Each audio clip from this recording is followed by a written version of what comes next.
자식은 당신을 지켜줄 수 없습니다. 2025년 보건복지부가 발표한 자료에 따르면 지난해 우리나라에서 혼자 죽음을 맞이한 사람이 3,924명이었습니다. 하루에 10명 이상입니다. 그리고 그중 상당수는 자식이 없어서가 아니었습니다. 자식이 있었습니다. 연락처도 있었습니다. 그런데 혼자였습니다. 이것이 오늘 우리가 마주해야 할 현실입니다. 자식은 당신을 사랑합니다. 그러나 자식의 사랑이 당신의 하루를 채워줄 수는 없습니다. 밥을 먹여줄 수는 있어도 외로움까지 먹여줄 수는 없습니다. 곁에 있어줄 수는 있어도 당신 대신 살아줄 수는 없습니다. 그렇다면 무엇이 당신을 지킵니까? 평생을 바쁘게 살았습니다. 자식 키우고, 가정 지키고, 일하고. 그런데 막상 그 모든 것이 끝나고 나서 보니 정작 나 자신을 위해 쌓아둔 것이 없습니다. 그 막막함 느껴보신 적이 있으십니까?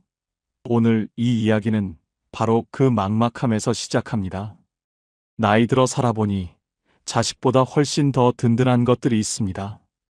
거창하지 않습니다. 지금 당장 오늘부터 시작할 수 있는 것들입니다. 오늘 이 이야기가 끝날 때 당신은 그 해답을 얻을 것입니다. 젊었을 때 우리는 믿었습니다. 자식만 잘 키우면 된다고.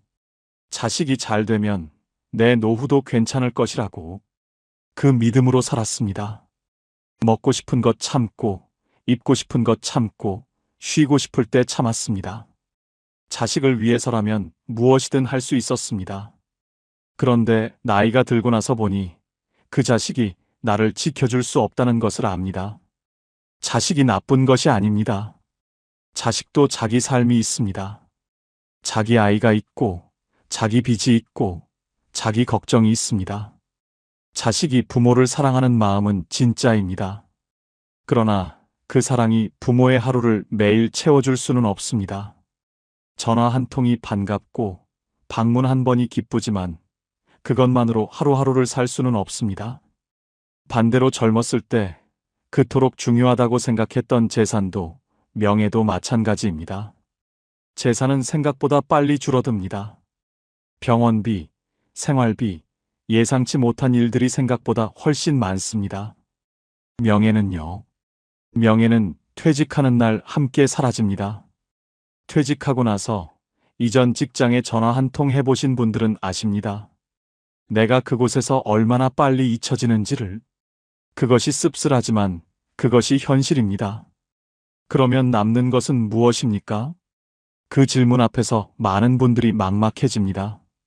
긴 세월을 열심히 살았는데 정작 나를 지켜줄 것이 무엇인지 모르겠다는 그 막막함. 오늘 이 이야기가 그 막막함에 답을 드립니다. 이 6가지를 가진 사람은 나이가 들어도 흔들리지 않습니다. 외롭지 않습니다. 두렵지 않습니다. 천천히 함께 들어가 보겠습니다. 첫 번째 무기는 건강입니다. 이것이 가장 먼저입니다. 가장 기본이고 가장 강력하고 가장 확실한 무기입니다. 몸이 무너지면 모든 것이 무너집니다. 돈이 있어도, 친구가 있어도, 하고 싶은 것이 있어도 몸이 따라주지 않으면 아무 소용이 없습니다. 반대로 몸이 괜찮으면 다른 것들이 조금 부족해도 살아낼 수 있습니다. 그런데 많은 분들이 건강을 무기라고 생각하지 않습니다. 당연히 있어야 하는 것이라고 생각합니다. 그러다가 건강을 잃고 나서야 비로소 그것이 얼마나 귀한 것이었는지를 압니다. 조선 후기의 실학자 다산 정약용 선생은 유배 생활 18년 동안 방대한 저작을 남길 수 있었던 이유 중 하나로 몸을 아끼는 습관을 꼽았습니다. 새벽에 일어나 가볍게 몸을 움직이고 과식을 피하고 마음을 고요히 가라앉히는 것. 이것이 강진의 험한 유배지에서도 그를 무너지지 않게 한 기반이었습니다. 몸을 관리하는 것은 단순히 오래 사는 문제가 아닙니다. 나답게 내 뜻대로 내가 원하는 것을 하면서 사는 문제입니다. 충청북도 제천에 사는 74세 오인숙 씨는 젊은 시절 몸을 혹독하게 썼습니다. 밭일, 집안일, 자식 뒷바라지 쉬는 날이 없었습니다. 몸이 아파도 참았습니다. 병원 갈 시간도 돈도 아깝다고 생각했습니다. 그런데 68살의 무릎 연골이 거의 닳아서 수술을 받았습니다. 수술 후 6개월 동안 제대로 걷지 못했습니다. 그 6개월이 오인숙 씨의 인생을 바꿨습니다. 걷지 못하니까 밖에 나갈 수 없었고, 밖에 나갈 수 없으니까 사람을 만날 수 없었고, 사람을 만날 수 없으니까 모든 것이 멈췄습니다. 하루하루가 천장만 바라보는 시간이었습니다. 그 6개월 동안 오인숙 씨는 처음으로 자신의 몸에 대해 진지하게 생각했습니다. 내가 이 몸을 얼마나 함부로 썼는가. 이 몸이 이렇게까지 망가지도록 내버려 둔 것이 결국 나 자신이었구나. 회복하고 나서 오인숙 씨는 달라졌습니다. 매일 아침 30분 걷기를 시작했습니다. 처음에는 느리고 짧았습니다. 동네 한 바퀴도 힘겨웠습니다. 무릎이 시큰거렸고 숨이 찼습니다. 그러나 멈추지 않았습니다. 걷는 것이 약이라고 생각하니까 아무리 귀찮아도 나갔습니다. 비가 오는 날은 처마 밑에서 제자리 걸음이라도 했습니다. 1년이 지나자 1시간을 걸을 수 있게 됐습니다. 지금 오인숙 씨는 74인데 동네에서 가장 걸음이 빠른 할머니로 통합니다. 이웃들이 따라오다가 뒤처질 정도입니다.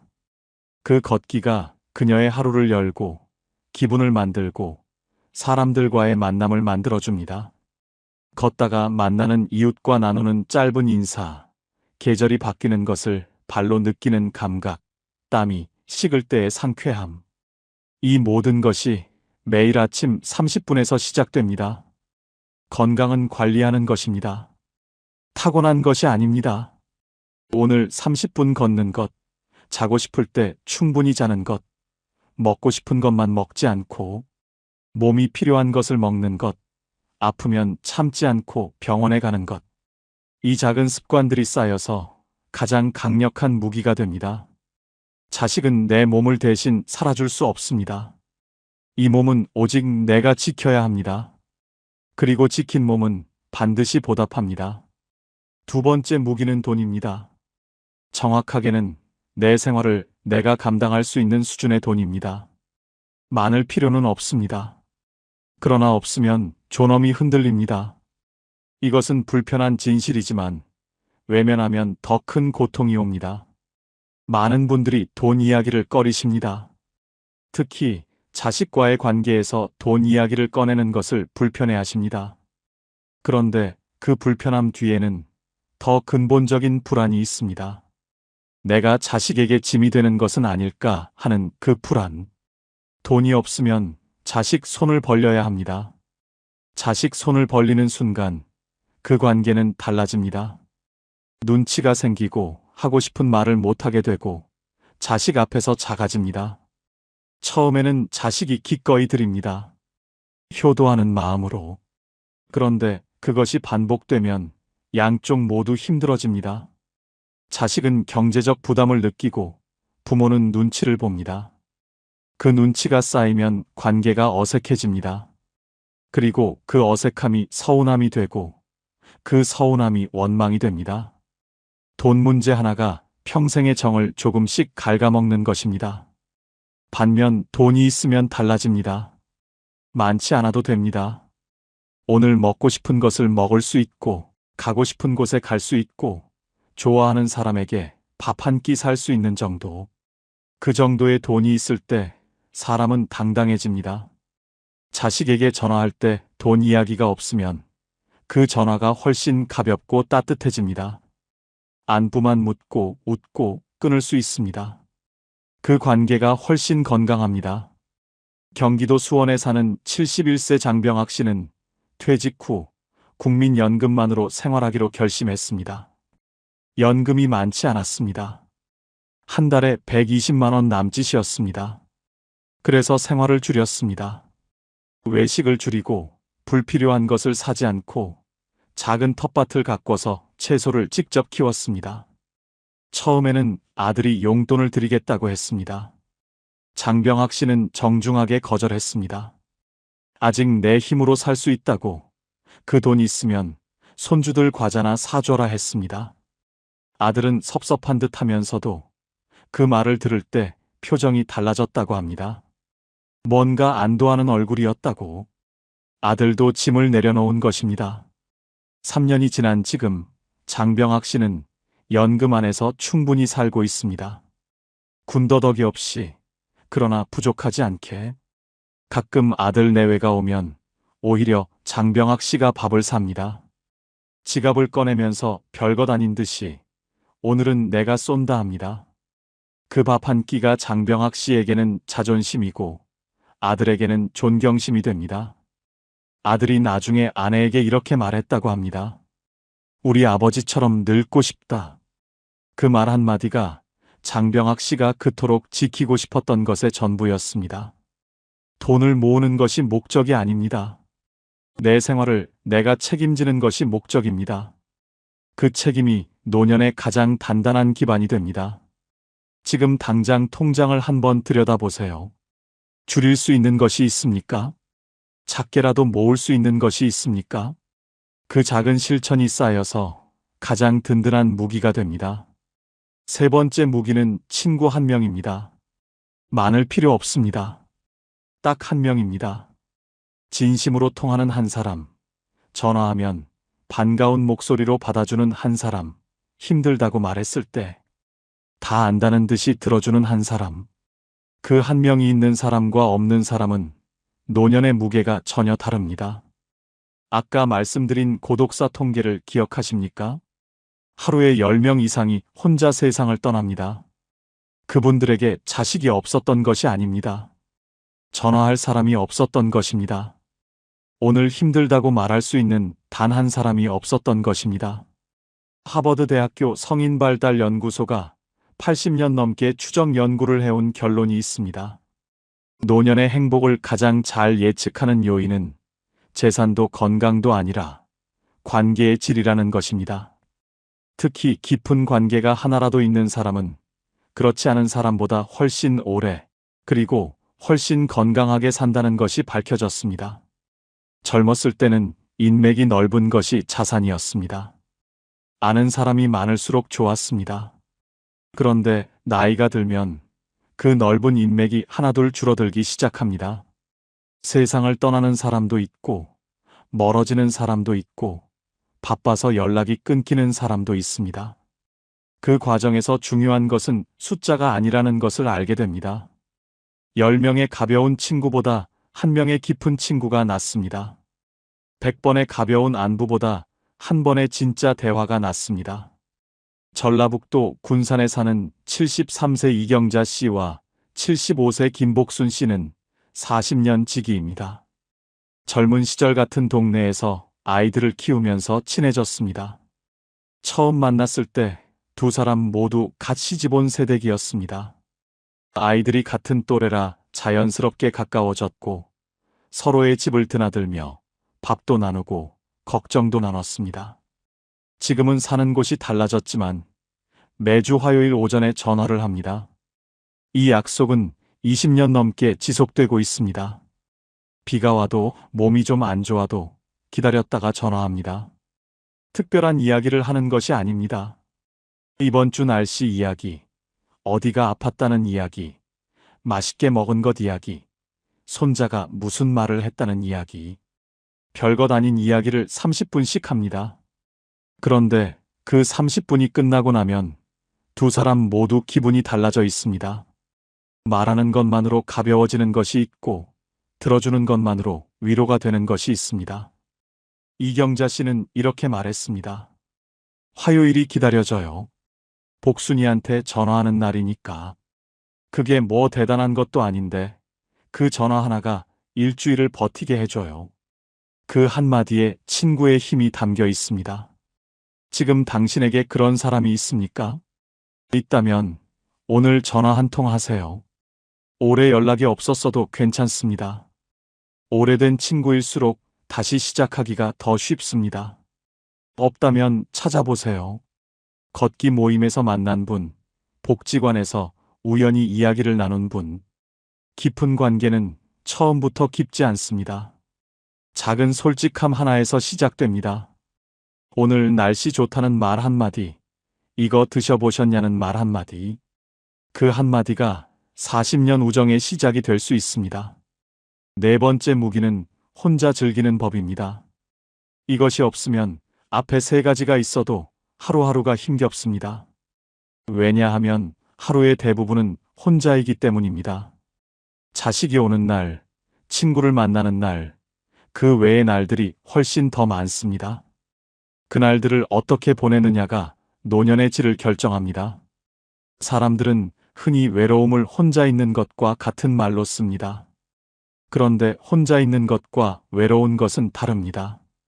혼자 있으면서도 충만한 사람이 있고 사람들 속에 있으면서도 외로운 사람이 있습니다. 그 차이가 어디서 오는가 하면 자기 자신과 친한가 아닌가에서 옵니다. 많은 분들이 혼자 있는 시간을 버팁니다.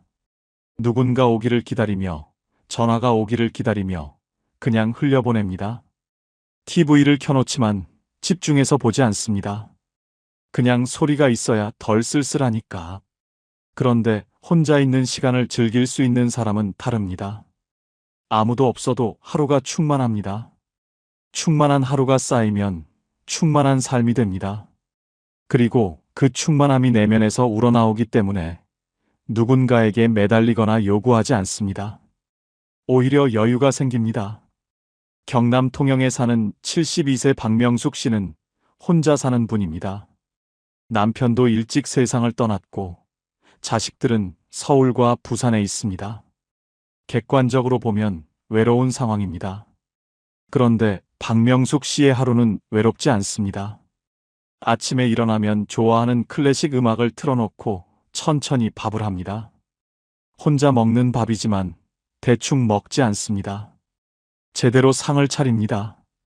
젓가락도 반듯하게 놓고 국도 따끈하게 데워서 자신을 위한 밥상이 자식을 위한 밥상보다 못할 이유가 없다고 생각하기 때문입니다. 오전에는 마당에 나가서 화분들을 돌봅니다. 화분이 22개입니다. 각각 이름이 있습니다. 수선화는 선이, 제라늄은 제니, 산세베리아는 산이. 이름 붙인 날짜도 기억합니다. 화분에게 말을 걸기도 합니다.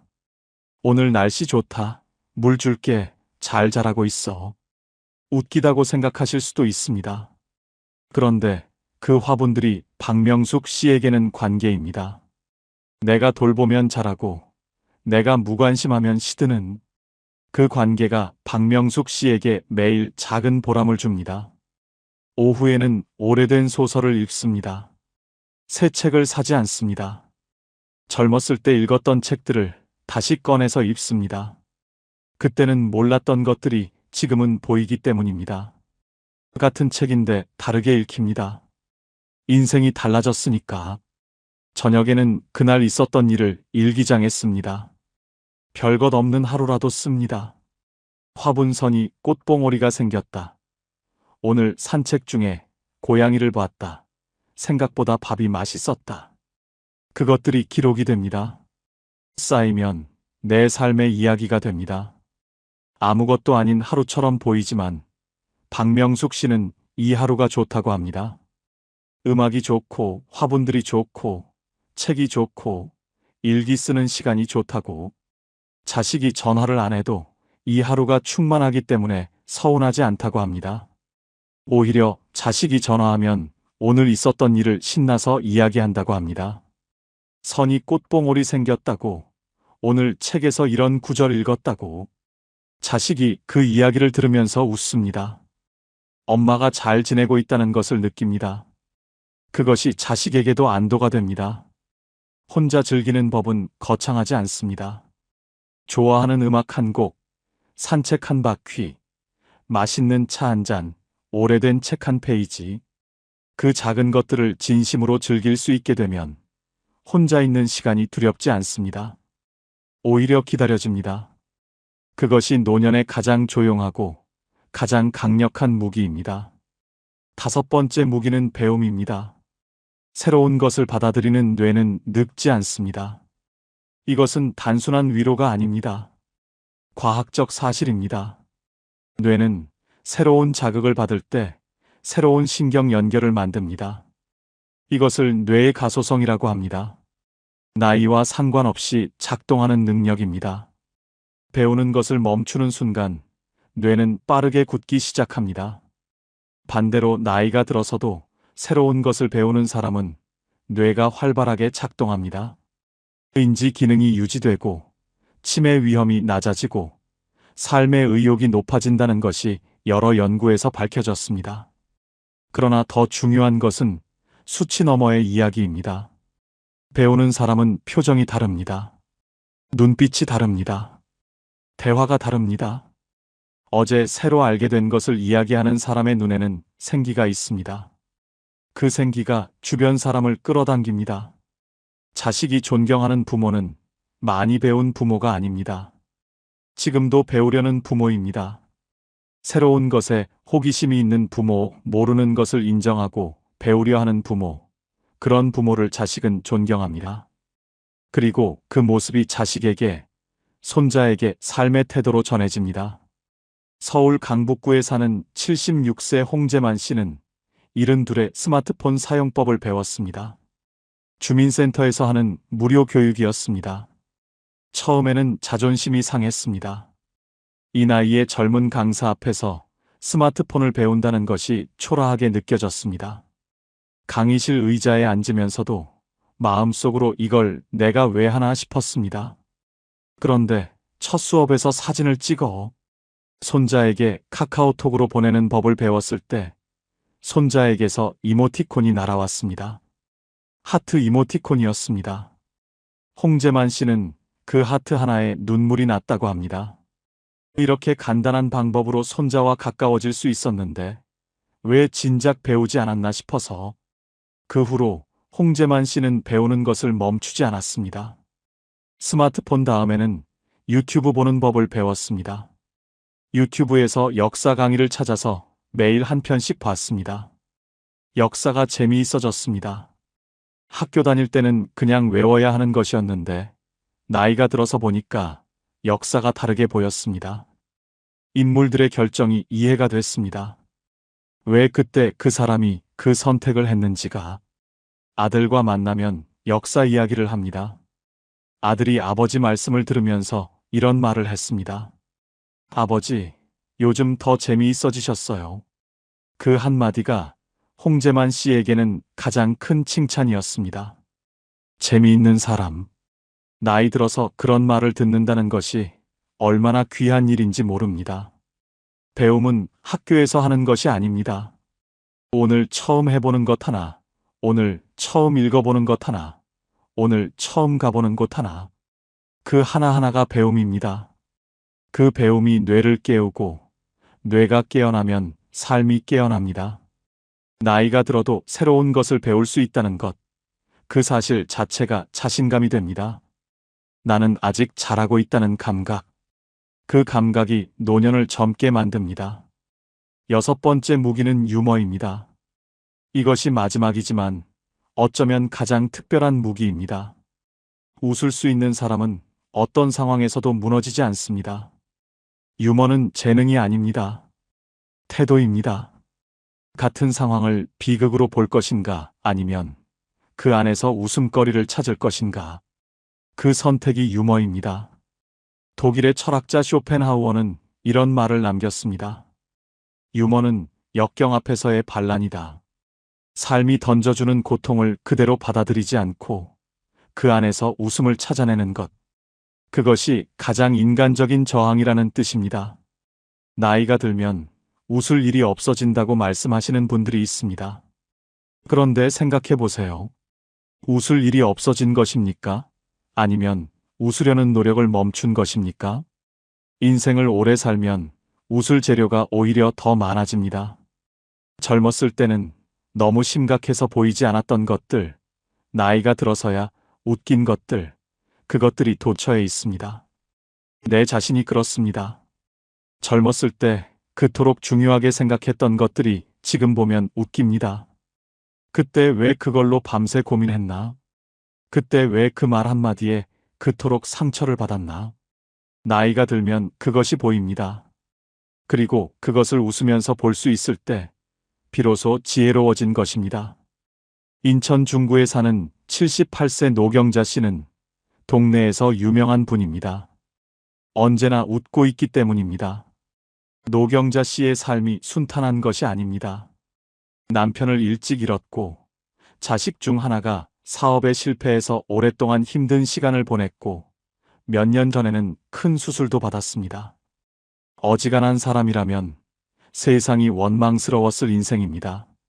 그런데 노경자 씨는 웃습니다.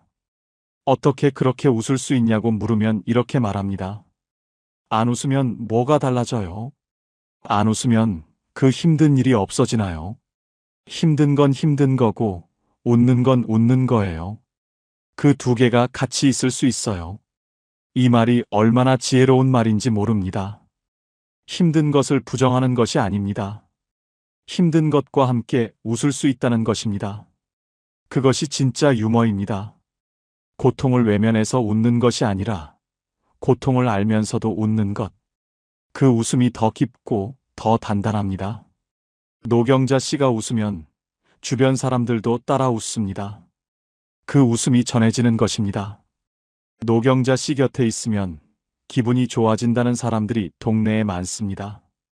그래서 노경자 씨는 혼자인 날이 없습니다. 누군가 항상 옵니다. 웃게 해주는 사람 곁에 있고 싶어지니까. 유머가 있는 사람 곁에는 사람이 모입니다. 자식도 손자도 친구도 이웃도. 그래서 유머는 관계를 만드는 무기이기도 합니다. 오늘 하루 한 가지만 웃긴 것을 찾아보세요. 거창하지 않아도 됩니다. 오늘 아침 거울에 비친 내 모습이 웃긴 것, 밥을 하다가 뭔가 태워버린 것, 손자가 한 엉뚱한 말. 그 작은 웃음이 쌓이면 삶이 달라집니다. 이제 마무리입니다. 오늘 6가지 무기를 말씀드렸습니다. 건강, 돈, 친구 1명, 혼자 즐기는 법, 배움, 유머. 이 6가지는 모두 하나의 방향을 가리키고 있습니다. 나 자신을 단단하게 만드는 것입니다. 자식에게 기대지 않아도 살 수 있는 나, 혼자 있어도 충만한 나, 새로운 것 앞에서 겁내지 않는 나, 힘든 것 앞에서도 웃을 수 있는 나. 그 나를 만드는 것이 이 6가지입니다. 그리고 이 6가지를 하나씩 만들어 갔을 때 역설적으로 자식이 더 가까이 옵니다. 친구가 더 많아집니다. 삶이 더 풍요로워집니다. 단단한 나무에 새들이 모이듯이 단단한 사람 곁에 좋은 것들이 모입니다. 자식이 보고 싶어서 오는 것이 아니라 옆에 있으면 좋아서 오는 것. 그 차이가 관계의 질을 결정합니다. 이 6가지 중에 내가 이미 가진 것이 있습니까? 있다면 오늘 더 단단하게 만드세요. 아직 없는 것이 있다면 오늘부터 시작하세요. 건강은 오늘 30분 걷는 것에서 시작됩니다. 돈은 오늘 하나를 덜 쓰는 것에서 시작됩니다. 친구는 오늘 전화 한 통에서 시작됩니다. 혼자 즐기는 법은 오늘 좋아하는 노래 한 곡을 끝까지 듣는 것에서 시작됩니다. 배움은 오늘 처음 해보는 것 하나에서 시작됩니다. 유머는 오늘 거울을 보고 한 번 웃는 것에서 시작됩니다. 그 하나하나가 당신을 지키는 무기가 됩니다. 자식보다 더 든든한 무기가 됩니다. 오늘 이 영상을 보신 여러분, 이미 한 가지는 하신 겁니다. 이런 이야기에 귀를 기울이는 사람은 이미 자기 삶을 더 나아지게 하려는 마음이 있는 사람입니다.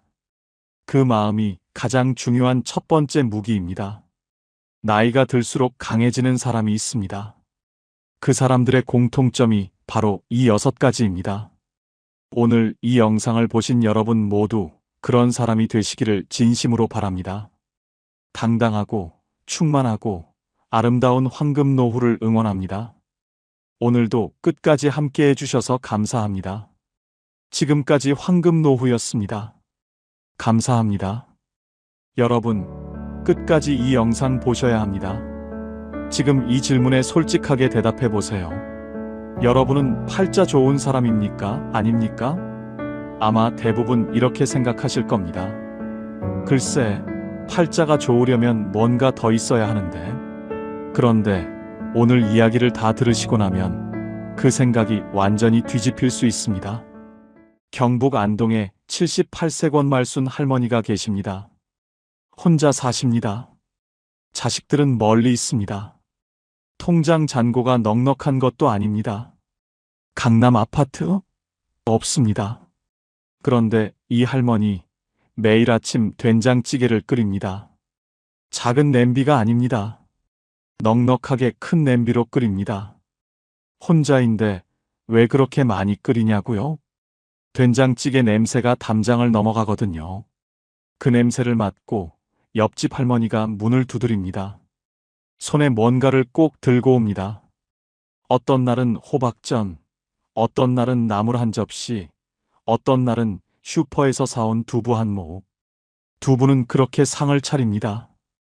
아무도 차려주지 않았는데 매일 아침 둘이서 밥상이 완성됩니다.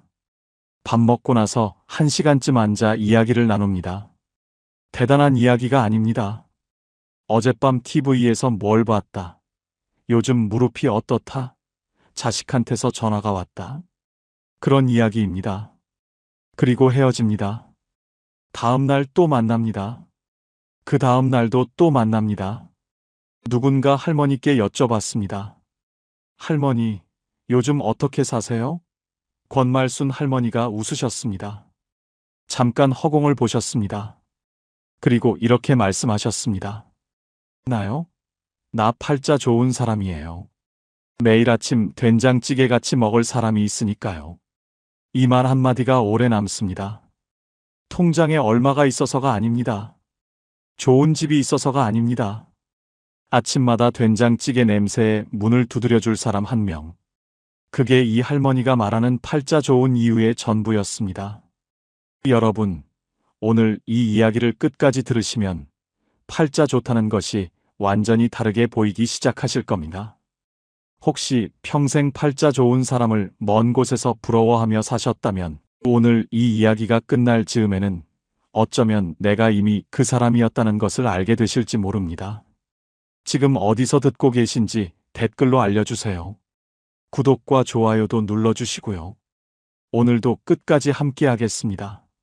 먼저 한 가지 질문을 드리겠습니다. 당신은 팔자 좋은 사람 하면 어떤 사람이 떠오르시나요?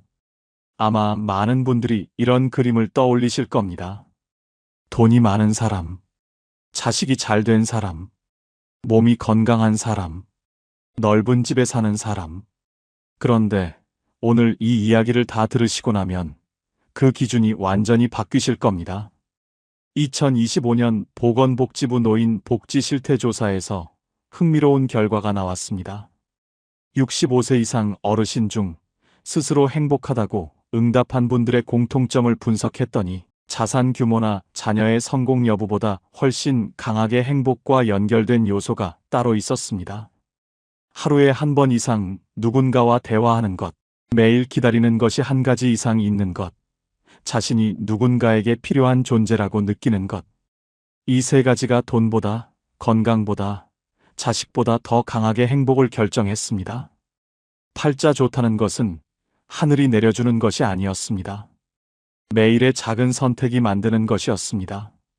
그 선택을 하는 사람이 팔자 좋은 사람입니다. 첫 번째 이야기를 들려드리겠습니다. 충남 홍성에 사시는 75세 박금년 할머니입니다. 이 할머니는 동네에서 유명한 사람입니다.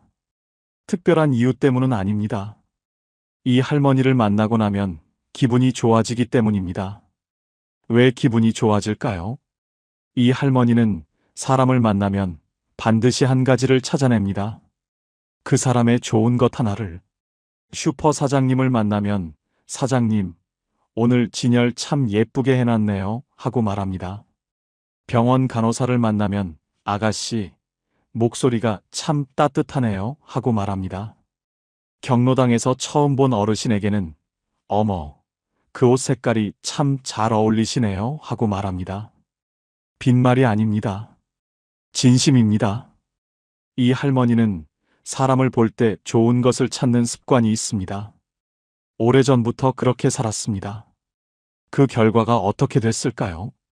이 할머니가 어디를 가든 사람들이 반깁니다. 슈퍼 사장님은 이 할머니가 오면 과일 하나를 더 얹어줍니다. 병원 간호사는 이 할머니 차례가 오면 조금 더 친절합니다.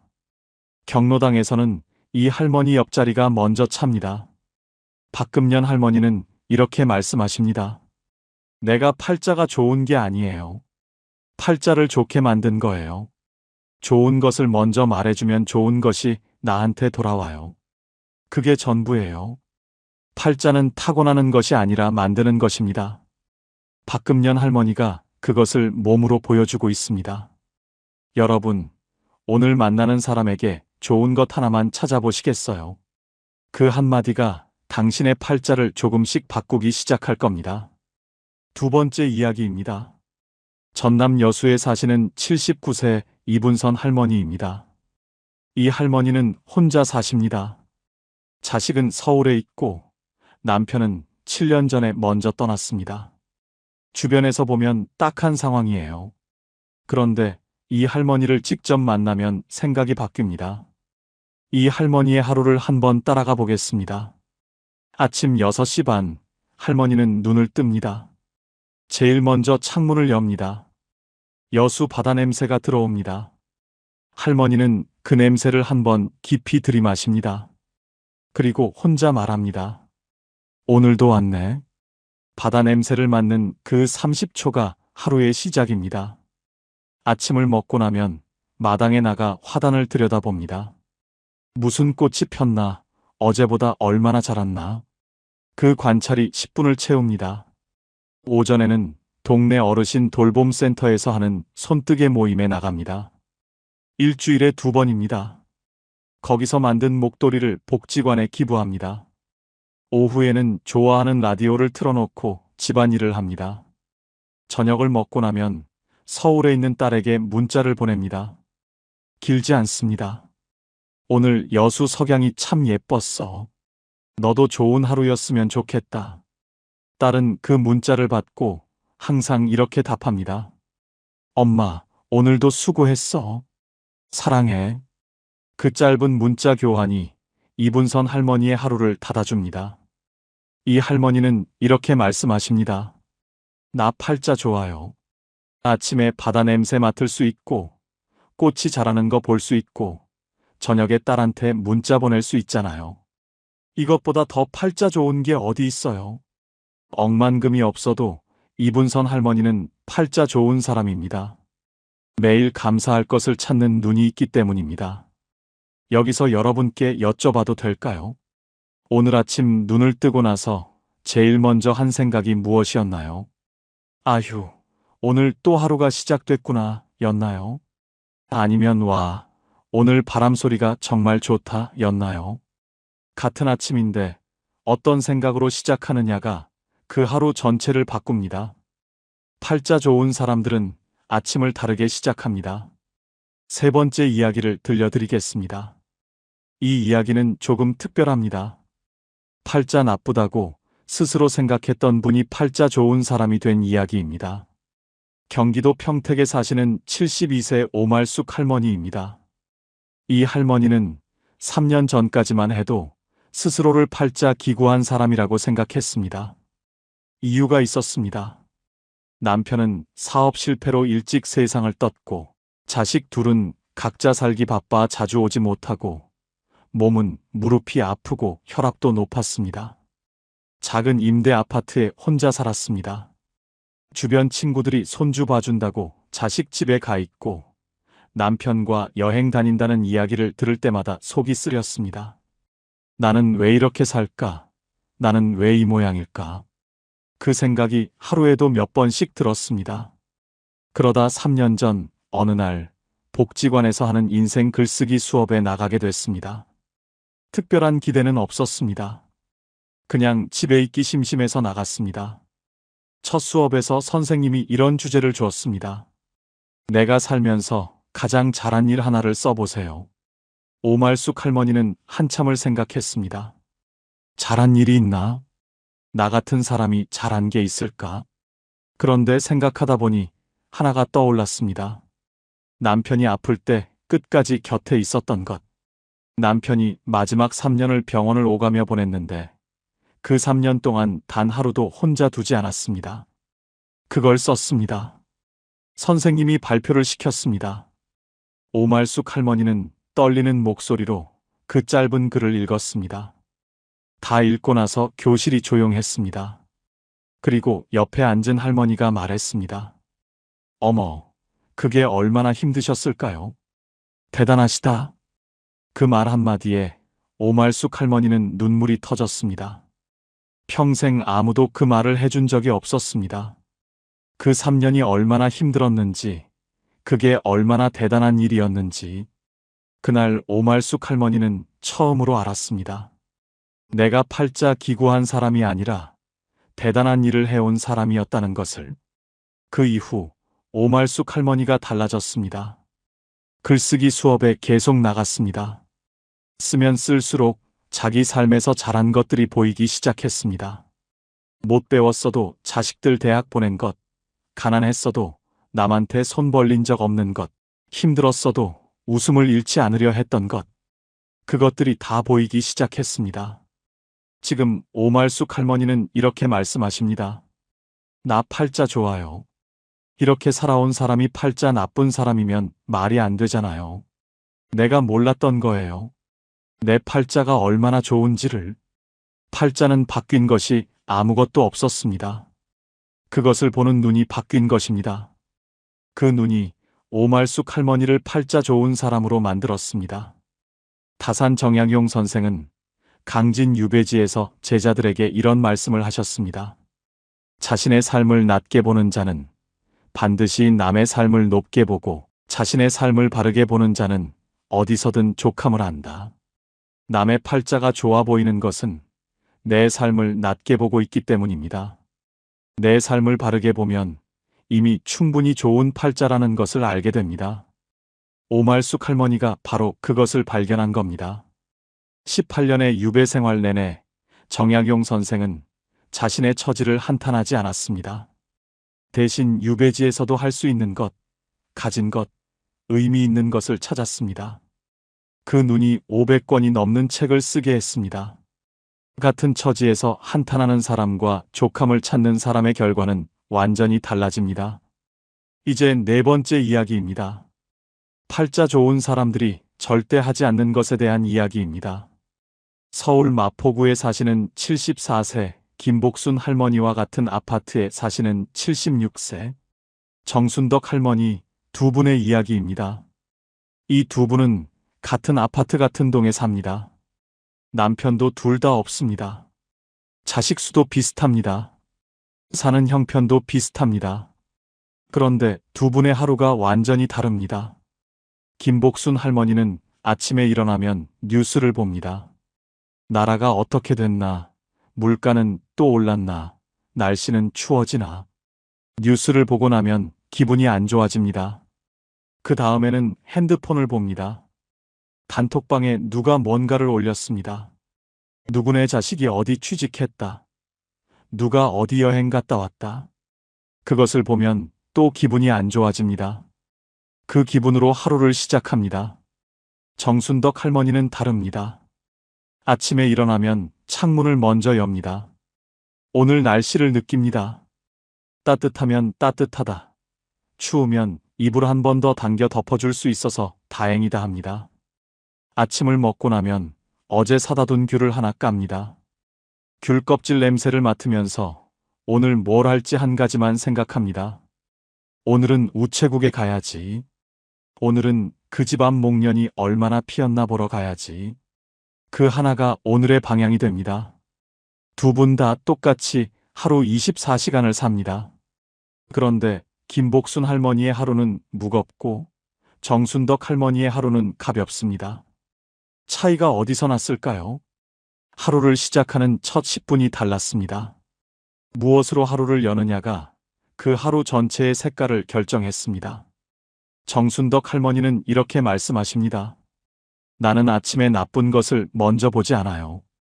좋은 것을 먼저 보려고 해요. 그러면 하루가 달라요. 팔자가 따로 있는 게 아니에요. 아침을 어떻게 여느냐가 팔자예요. 아침 10분이 팔자를 만듭니다. 여러분, 잠깐 여쭤봐도 될까요? 오늘 아침 일어나서 제일 먼저 하신 것이 무엇이었나요? 핸드폰을 먼저 보셨나요? 창문을 먼저 여셨나요? 내일 아침 딱 하나만 바꿔보시겠어요? 핸드폰보다 창문을 먼저 열어보세요. 그 순서 하나가 하루를 바꿉니다. 이제 5번째 이야기입니다. 이 이야기는 조금 더 깊습니다. 팔자 좋은 사람들이 나이 들수록 더 팔자가 좋아지는 이유에 대한 이야기입니다. 강원도 춘천에 사시는 80세 신말레 할머니입니다. 이 할머니는 동네 사람들이 모두 아는 분입니다. 80이 넘으셨는데 이 동네에서 제일 바쁜 어르신이기 때문입니다. 어떻게 바쁘냐고요? 이 할머니는 주 2회 복지관에서 하는 치매 예방 프로그램에 나갑니다. 나가서 본인이 프로그램을 받는 것뿐만 아니라 처음 온 어르신들에게 어떻게 하는지 옆에서 도와줍니다. 그리고 한 달에 한 번 독거노인 가정을 방문해서 말벗을 해드립니다. 자신도 혼자 사는 분인데 더 혼자인 분들을 챙깁니다. 신말레 할머니한테 물었습니다. 할머니, 피곤하지 않으세요? 80이 넘으셨는데. 그분이 웃으면서 대답했습니다. 피곤한 것보다 가지 않을 때 더 힘들어요. 집에 있으면 내 걱정만 하게 돼요. 나가면 남 걱정을 하게 되는데 남 걱정이 훨씬 가볍거든요. 남 걱정이 내 걱정보다 가볍다. 그 말이 정확합니다. 내 걱정은 해결책이 잘 안 보이지만 남 걱정은 내가 뭔가를 해줄 수 있습니다. 뭔가를 해줄 수 있을 때 사람은 살아있음을 느낍니다. 신말레 할머니는 80이 넘어서도 살아있음을 느끼고 있습니다. 그게 이 할머니의 팔자입니다. 2025년 보건복지부 연구에서도 이것이 숫자로 확인됩니다. 70세 이상 어르신 중 자원봉사나 이웃, 돌봄 활동에 참여하는 분들의 주관적 행복도가 그렇지 않은 분들보다 평균 41% 높았습니다. 주는 것이 받는 것보다 행복하다는 것이 통계로도 증명됐습니다. 팔자 좋은 사람들은 나이 들수록 더 줍니다. 더 주니까 더 받습니다. 더 받으니까 팔자가 더 좋아집니다. 그 선순환이 신말레 할머니의 팔자를 만들고 있습니다. 쇼펜하우어는 이런 말을 남겼습니다. 우리가 행복하지 못한 것은 가진 것이 적어서가 아니라 가진 것을 충분히 나누지 않아서다. 나눌 때 비로소 우리는 자신이 얼마나 풍요로운지 깨닫는다. 신말레 할머니가 바로 이것을 살고 있습니다. 나눌 때 자신이 풍요롭다는 것을 느끼는 것. 그것이 80이 넘은 할머니를 이 동네에서 제일 바쁜 사람으로 만든 이유입니다. 당신도 지금 나눌 수 있는 것이 있습니다. 돈이 아니어도 됩니다. 시간, 말 한마디, 미소 하나. 그것들이 이미 충분한 나눔입니다. 6번째 이야기를 들려드리겠습니다. 이 이야기는 많은 분들이 공감하실 겁니다. 자식 문제입니다. 팔자 좋은 어르신들은 자식을 대하는 방식이 다릅니다. 경남 진주에 사시는 77세 최봉순 할머니와 같은 동네 78세 윤말자 할머니 두 분의 이야기입니다. 두 분 다 자식이 셋입니다. 그런데 두 분의 자식 이야기가 완전히 다릅니다. 윤말자 할머니는 자식 이야기만 나오면 한숨이 먼저 납니다. 큰애는 바빠서 전화도 잘 안 하고, 작은애는 살림이 빡빡해서 용돈도 못 주고, 막내는 명절에 와도 금방 가버린다는 겁니다. 자식들이 기대에 못 미칩니다. 그 아쉬움이 항상 마음 한쪽에 있습니다. 최봉순 할머니는 다릅니다. 이분도 자식 셋이 똑같이 바쁩니다. 그런데 이 할머니는 자식 이야기를 이렇게 합니다. 우리 큰애가 요즘 얼마나 바쁜지 알아요? 그래도 어떻게든 전화를 해요. 기특해요. 작은애가 살림이 빠듯한데도 명절에 뭐라도 사들고 와요. 마음이 갸륵해요. 막내가 금방 가도 왔다 갔다는 게 어딘데요. 바쁜 거 알면서. 같은 상황인데 해석이 완전히 다릅니다. 윤말자 할머니는 자식이 한 것에서 못한 것만 봅니다. 최봉순 할머니는 자식이 한 것에서 잘한 것만 봅니다. 그 차이가 두 분의 하루를 완전히 다르게 만듭니다. 최봉순 할머니는 자식 이야기를 하면 얼굴이 환해집니다. 윤말자 할머니는 자식 이야기를 하면 얼굴이 흐려집니다. 최봉순 할머니는 이렇게 말씀하십니다. 자식한테 기대가 크면 실망도 커요. 나는 자식한테 기대를 낮췄더니 고마운 게 많이 보여요. 그러니까 자식이 고맙고 자식도 나한테 더 잘하더라고요. 신기하죠? 기대를 낮추면 감사가 보입니다. 감사가 보이면 관계가 좋아집니다. 관계가 좋아지면 실제로 더 잘해줍니다. 팔자는 이렇게 만들어집니다. 7번째 이야기입니다. 이것이 오늘 이야기에서 가장 핵심입니다. 팔자 좋은 사람들의 가장 강력한 공통점 하나를 말씀드리겠습니다. 전북 익산에 사시는 73세 황정희 할머니 이야기입니다. 이 할머니는 혼자 사십니다. 연금은 한 달에 65만 원입니다. 많지 않습니다. 그런데 이 할머니는 매달 5만 원을 꼭 씁니다. 어디에 쓸까요? 자신을 위해 씁니다. 구체적으로는 이렇습니다. 한 달에 한 번 읍내 미용실에서 머리를 합니다. 펌어는 못하지만 세팅 정도는 합니다. 그리고 그날 좋아하는 칼국수 집에서 점심을 먹습니다. 그게 한 달에 한 번의 자기 사치입니다. 처음에는 이게 사치인가 싶었다고 합니다. 연금 65만 원에서 5만 원이면 꽤 큰 돈이니까요. 그런데 이날이 있으니까 나머지 29일을 버틸 수 있다는 것을 알게 됐습니다. 미용실 가는 날이 기다려집니다. 그날을 위해 한 달을 삽니다. 황정희 할머니는 이렇게 말씀하십니다. 한 달에 한 번 머리하고 칼국수 먹는 날이 있어서 나 팔자 좋은 사람이에요. 그날이 기다려지거든요. 기다려지는 날이 있는 사람이 팔자 좋은 거 아닌가요? 기다려지는 날이 있는 사람. 그것이 팔자 좋은 사람의 정의입니다. 당신에게는 기다려지는 날이 있으신가요? 없으시다면 지금 당장 하나 만드세요. 아주 작아도 됩니다. 이번 주 금요일에 좋아하는 것 하나 사 먹기로 정하세요. 그 하나가 이번 주를 기다리게 만들 겁니다. 이제 아주 특별한 이야기를 들려드리겠습니다. 이 이야기는 제가 가장 오랫동안 기억에 남는 이야기입니다. 경북 포항에 사시는 82세 문옥순 할머니 이야기입니다. 이 할머니는 60세 때 뇌경색이 왔습니다. 다행히 큰 후유증은 없었지만 의사가 말했습니다. 할머니, 남은 생이 얼마 안 됩니다. 조심하세요. 그 말을 들은 날 문옥순 할머니는 집에 돌아와서 종이 한 장을 꺼냈습니다. 그리고 제목을 하나 썼습니다. 살면서 해보고 싶었는데 못한 것들. 써내려갔습니다. 바다에서 조개를 줍고 싶다. 내 이름으로 된 통장을 갖고 싶다.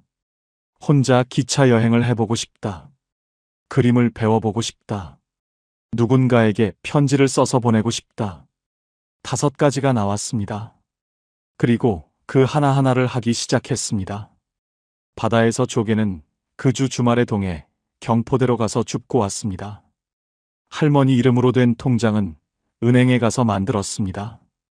혼자 기차 여행은 6개월 후에 해냈습니다. 부산까지 혼자 기차를 타고 갔다가 왔습니다.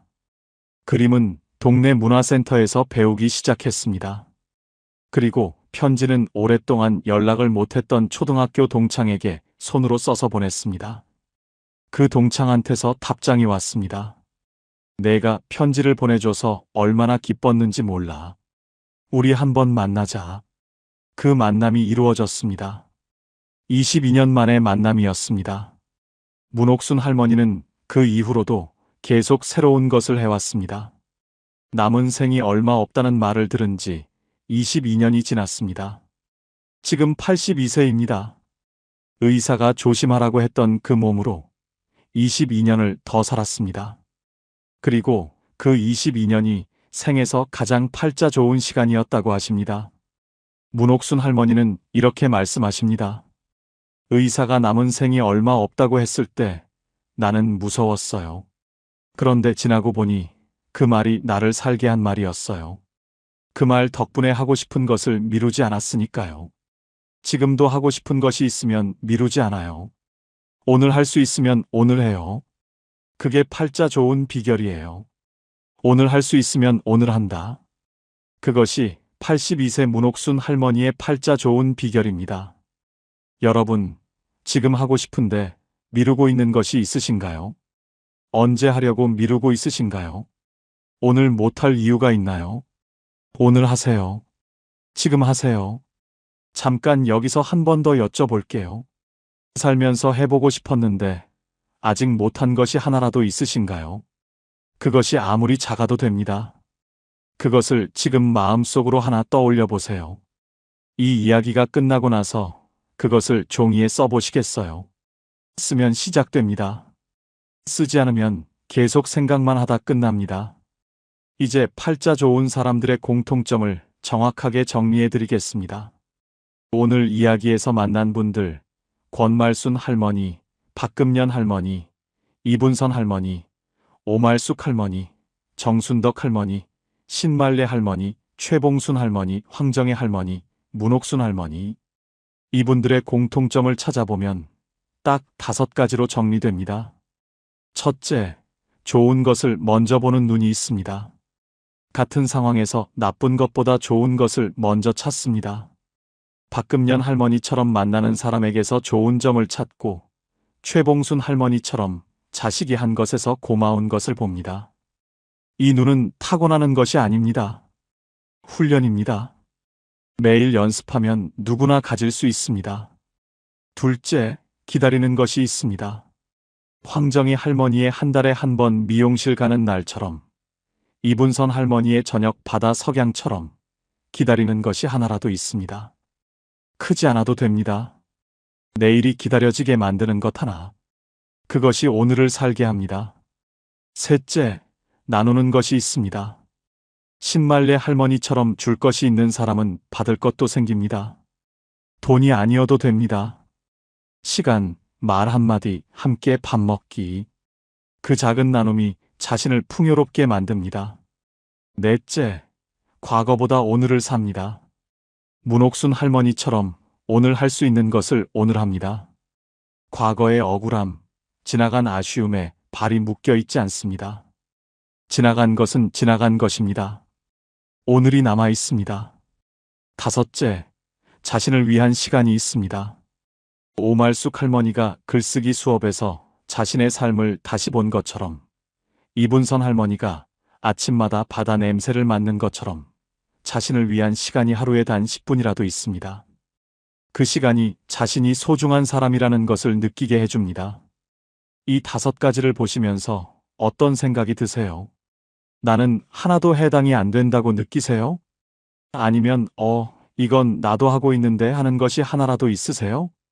하나라도 있다면 당신은 이미 팔자 좋은 사람입니다. 하나도 없다면 지금부터 하나씩 시작하면 됩니다. 마지막 이야기를 드리겠습니다. 가장 눈물 나는 이야기입니다. 대전 서구에 사시는 84세 조문숙 할머니 이야기입니다. 이 할머니는 평생 팔자 기구하다는 소리를 들었습니다.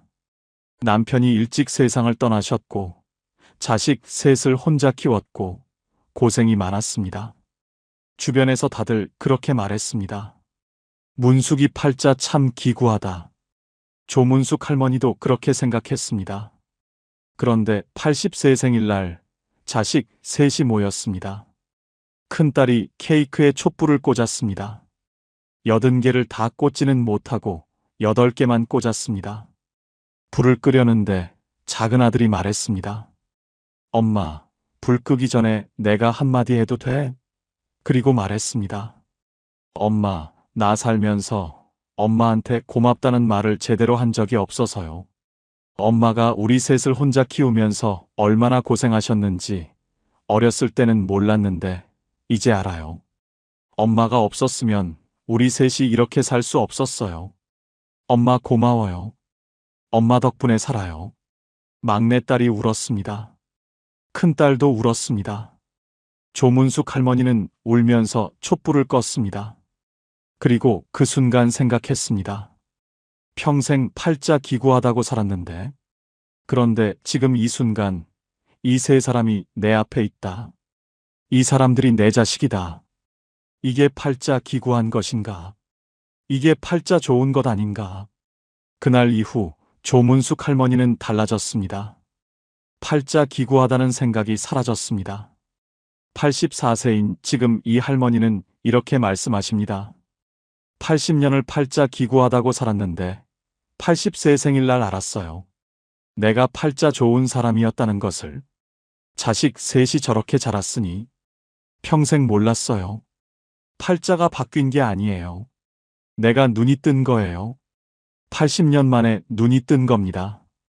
여러분도 부디 오늘 눈을 뜨시길 바랍니다. 80년을 기다리지 마시고 오늘 뜨시길 바랍니다. 당신의 팔자가 얼마나 좋은지를 오늘 아시길 바랍니다. 이야기를 마무리하겠습니다. 오늘 처음에 드린 질문으로 돌아가겠습니다. 팔자 좋은 사람이 어떤 사람인지 이제 아시겠나요? 강남 아파트 있는 사람이 아니었습니다. 자식이 대기업 다니는 사람이 아니었습니다. 된장찌개 나눌 사람이 있는 사람이었습니다. 좋은 것을 먼저 보는 눈이 있는 사람이었습니다. 기다리는 날이 하나 있는 사람이었습니다. 나눌 것이 있는 사람이었습니다. 오늘을 사는 사람이었습니다. 그리고 자신의 삶이 얼마나 소중한지 아는 사람이었습니다. 오늘 이 이야기를 들으신 여러분, 한 가지만 여쭤보겠습니다. 지금 이 순간 당신 옆에 있는 것들을 한번 보세요. 따뜻한 방이 있나요? 마실 물이 있나요? 이 이야기를 들을 수 있는 귀가 있나요? 그렇다면 당신은 이미 팔자 좋은 사람입니다. 오늘 밤 잠자리에 들기 전에 딱 하나만 하세요. 오늘 팔자 좋았던 것 하나를 떠올려 보세요. 아주 작아도 됩니다. 오늘 밥이 맛있었다. 오늘 햇살이 따뜻했다. 오늘 좋아하는 사람 목소리를 들었다. 그 하나를 떠올리면서 눈을 감으세요. 그 작은 것 하나가 내일 아침을 다르게 열어줄 겁니다. 팔자는 하늘이 내려주는 것이 아닙니다. 매일 아침 어떻게 눈을 뜨느냐가 만드는 것입니다. 여러분도 지금 그 길 위에 있습니다. 오늘도 살아있고, 오늘도 걸을 수 있고, 오늘도 누군가를 생각할 수 있는 당신은 이미 충분히 상팔자입니다. 이 영상 혼자 보기 아까우시죠? 우리 부모님께 꼭 보여드리세요. 친구분들 단톡방에 공유해주세요. 누군가의 오늘을 바꿀 수 있습니다. 그리고 댓글로 들려주세요. 오늘 이 이야기 중에서 가장 마음에 닿은 장면이 어디였는지요? 매일 아침 된장찌개 냄비를 넉넉하게 끓이는 권말순 할머니였는지, 80세 생일 촛불 앞에서 처음으로 깨달으신 조문숙 할머니였는지, 아니면 한 달에 한 번 미용실 가는 날을 손꼽아 기다리는 황정희 할머니였는지요. 여러분의 그 한마디가 지금 비슷한 상황에서 혼자 버티고 계신 다른 분들께 큰 힘이 됩니다. 오늘도 끝까지 함께 해주셔서 진심으로 감사드립니다. 지금까지 황금노후였습니다. 같은 25평인데 이 동네는 천국이고 저 동네는 지옥입니다. 같은 돈 주고 산 집인데 왜 이런 차이가 날까요? 혹시 여러분도 이런 생각하고 계신가요? 집을 줄이려는데 어느 동네로 가야 할까? 평수보다 동네가 더 중요하다는데 어떤 동네가 좋을까? 만약 그렇다면 오늘 영상을 끝까지 보셔야 합니다. 평수는 같은데 삶의 질이 완전히 달라지는 딱 3가지 조건과 이유를 아시게 될 겁니다. 첫째, 좋은 동네의 7가지 조건이 무엇인지. 둘째, 같은 25평인데 왜 어떤 곳은 천국이고 어떤 곳은 지옥인지. 셋째, 서울 경기 지방에서 60세 이후 살기 좋은 동네가 어디인지입니다. 이걸 모르시면 여러분은 좋은 집을 샀는데도 불행하실 것이고, 이걸 아시면 작은 집에 사셔도 행복하실 겁니다. 나중에 후회하지 마시고 오늘 영상 끝까지 집중해 주십시오. 먼저 충격적인 사례 하나를 들려드리겠습니다. 73세 김영수 씨와 72세 이순자 씨 이야기입니다. 두 분 다 같은 시기에 다운사이징을 하셨습니다. 두 분 다 45평 아파트를 팔고 25평으로 이사하셨습니다. 두 분 다 똑같이 12억으로 25평 아파트를 사셨습니다. 그런데 1년 후 두 분의 삶은 완전히 달라졌습니다. 먼저 김영수 씨 이야기입니다. 영수 씨는 경기도 외곽의 신도시로 이사하셨습니다. 12억으로 25평 아파트를 사셨습니다. 새 아파트였습니다. 깨끗했습니다. 관리비도 한 달에 20만 원으로 저렴했습니다. 처음엔 만족하셨습니다. 집도 작아지고 관리비도 줄고 좋네. 그런데 6개월이 지나니 문제가 보이기 시작했습니다. 영수 씨는 말합니다. 첫째, 아는 사람이 없었습니다. 30년 살던 동네를 떠나 완전히 낯선 곳으로 왔습니다. 엘리베이터에서 사람을 만나도 인사할 사람이 없었습니다. 단골 가게도 없었습니다. 동네 친구도 없었습니다. 둘째, 병원이 멀었습니다. 가까운 내과가 차로 15분 거리였습니다. 버스를 타야 했습니다. 배차 간격이 30분이었습니다. 비 오는 날은 택시를 타야 했습니다. 한 번 가는데 왕복 2만 원이 들었습니다. 셋째, 마트도 멀었습니다. 큰 마트가 차로 20분 거리였습니다. 걸어서 갈 수 있는 곳이 없었습니다. 장 보러 가려면 아들한테 전화해야 했습니다. 미안했습니다. 영수 씨는 계속 말합니다. 넷째, 산책할 곳이 없었습니다. 아파트 단지 안에 작은 공원은 있었지만 나무가 없었습니다. 그늘이 없었습니다. 여름엔 뜨거워서 못 걸었습니다. 다섯째, 문화센터나 복지관이 없었습니다. 가장 가까운 복지관이 차로 30분 거리였습니다. 갈 수가 없었습니다. 여섯째, 젊은 사람만 가득했습니다. 신도시라서 30대, 40대 가족들 뿐이었습니다. 저희 같은 노인은 거의 없었습니다. 외로웠습니다. 일곱째, 대중교통이 불편했습니다. 지하철역이 버스로 20분 거리였습니다. 서울 가려면 1시간 반이 걸렸습니다. 자식들도 자주 못 왔습니다. 영수 씨는 말합니다. 결국 1년 만에 다시 이사했습니다. 원래 살던 동네 근처로 돌아왔습니다. 25평 아파트를 팔았습니다. 12억 주고 샀는데 11억 5천에 팔렸습니다. 5천만 원 손해봤습니다. 이사 비용까지 합치면 7천만 원 날렸습니다. 평수는 줄였는데 행복은 없었습니다. 완전히 실패한 다운사이징이었습니다. 이제 이순자 씨 이야기입니다. 순자 씨도 45평 아파트를 팔고 25평으로 이사하셨습니다. 똑같이 12억을 주고 사셨습니다. 하지만 순자 씨는 원래 살던 동네에서 500m 떨어진 곳으로 이사하셨습니다. 같은 동네였습니다. 25평 아파트였지만 20년 된 구축이었습니다. 새 아파트는 아니었습니다. 하지만 순자 씨의 선택은 완전히 달랐습니다. 순자 씨는 말합니다. 첫째, 아는 사람들이 그대로 있었습니다. 30년 살던 동네를 떠나지 않았습니다. 슈퍼 아저씨가 저를 압니다. 미용실 이모가 저를 압니다. 동네 산책하면 아는 할머니들을 만납니다. 인사합니다. 이야기 나눕니다. 외롭지 않습니다. 둘째, 병원이 가깝습니다. 단골 내과가 걸어서 5분 거리입니다. 30년 다닌 병원입니다. 의사 선생님이 제 병력을 다 압니다. 편합니다. 약국도 걸어서 3분입니다. 비 와도 우산 들고 갈 수 있습니다. 순자 씨는 계속 말합니다. 셋째, 마트가 걸어서 10분입니다. 매일 장 봅니다. 신선한 재료를 삽니다. 무거우면 2번 나눠 삽니다. 넷째, 산책로가 훌륭합니다. 동네 뒤에 작은 산이 있습니다. 30분이면 한 바퀴 돕니다. 나무가 많습니다.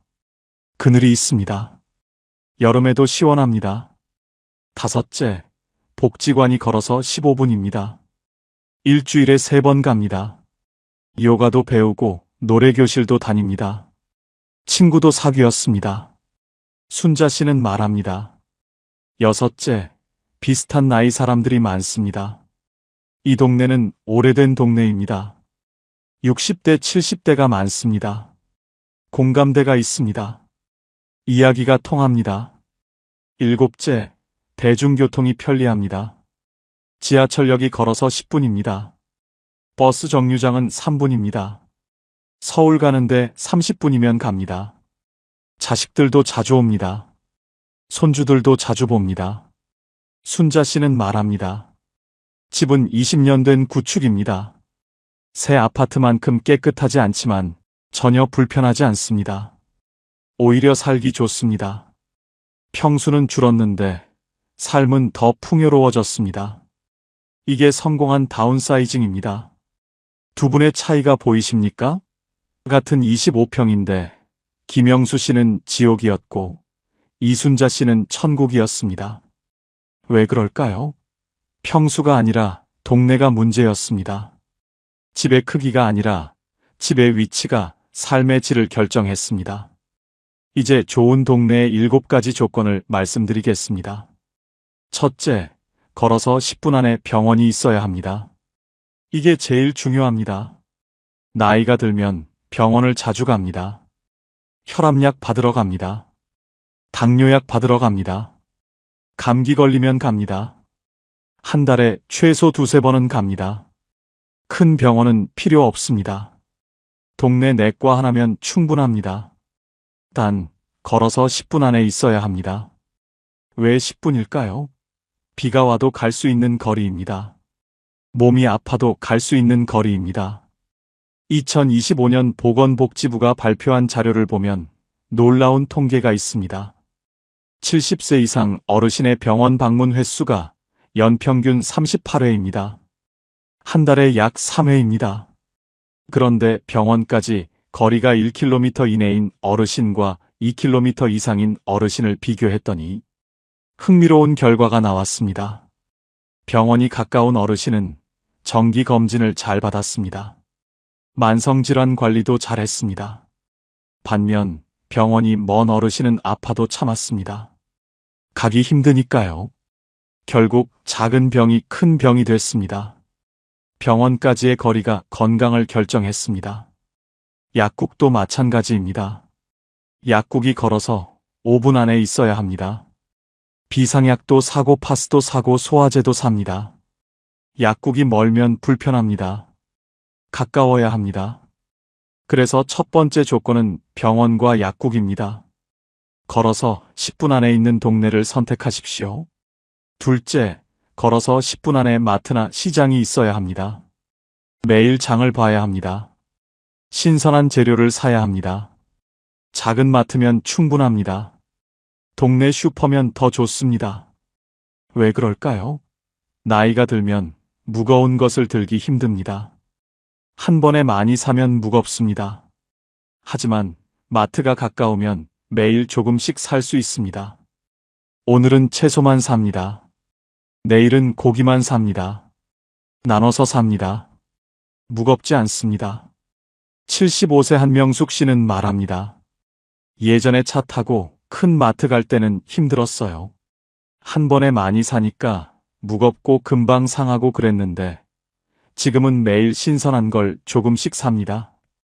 전통시장이 있으면 더 좋습니다. 전통시장은 노인의 천국입니다. 왜 그럴까요? 저렴하고 신선하기 때문입니다. 흥정할 수 있기 때문입니다. 사람 사는 냄새가 나기 때문입니다. 대형마트는 차갑습니다. 계산대에서 돈만 내고 옵니다. 하지만 전통시장은 다릅니다. 아줌마가 말을 겁니다. 할머니 오늘 이거 싸요. 가져가세요. 덤도 줍니다. 정이 있습니다. 그래서 두 번째 조건은 마트나 시장입니다.